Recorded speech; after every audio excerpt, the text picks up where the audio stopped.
Everybody has a short story that traumatized them, and today I'm going to be talking about There Will Come Soft Rains by Ray Bradbury, published in 1950. This story follows an AI house in the year 2026. The house is completely empty, but it still continues to go through the motions. It makes breakfast, it cleans, it does everything it would normally do. The house is the last survivor, so to speak, of a cataclysmic nuclear event that wiped out the entirety of humanity. The town surrounding this house is all rubble and ash with a radioactive glow to it.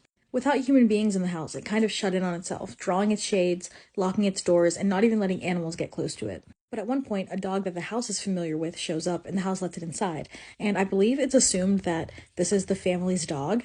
But the dog is in really bad condition, skin and bones, it has sores all over its body, and it dies soon after being let into the house. As the story goes on, we really see what the house would have normally been doing on a daily basis because it's still doing all of those things. And the house recites a poem for the lady of the house, which is where it gets its title from. The content of the poem makes it seem as if the house is fully aware of the state of the world right now.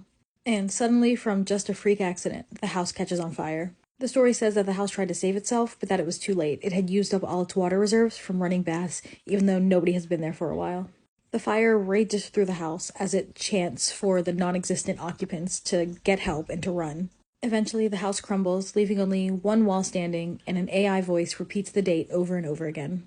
The poem that this title comes from is There Will Come Soft Rains by Sara Teasdale, and it is a very interesting choice for this story. The poem was written during World War I in the flu pandemic, so obviously during a time where there was massive loss of life. And the idea of a house that's capable of this sort of thing isn't entirely far off. I feel like we're slowly inching our way there. And with the worldwide political unrest, maybe a nuclear fallout isn't that far off either.